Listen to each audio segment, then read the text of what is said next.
This is one of the vessels that we're going to use in an upcoming exhibit about the Mann Site, which is in southwestern Indiana. The Mann Site is one of the largest Hopewell sites in eastern North America. We're talking about 1700 years ago, about 100 to 500 AD.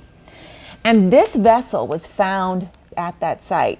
And there are grooves on it which tell us that it's what's called a simple stamp jar, meaning that it was stamped or the grooves were impressed on the surface of the vessel.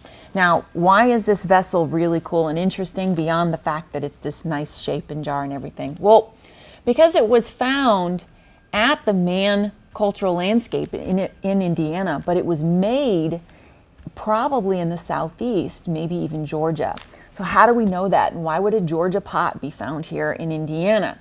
Well, the reasons are kind of twofold. The first indicator is the design itself. The simple stamping is really indicative of cultures of the southeast more than they are indicative of what they were doing locally in terms of design.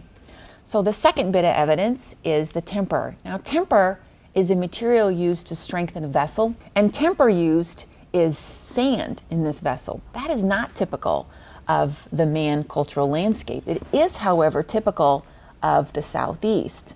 So we have a design and we have a temper telling us that this pot is probably a southeast pot and not in Indiana. When we initially got this vessel, it had already been restored. So our conservator and myself, we had to take it apart, painstakingly take it apart, each piece under a fume hood with acetone, and released all the joins, and then we put it back together after consolidating all the rims. And we added the plaster fill, which gives it the strength that it's going to need. It wouldn't have survived without the plaster fill.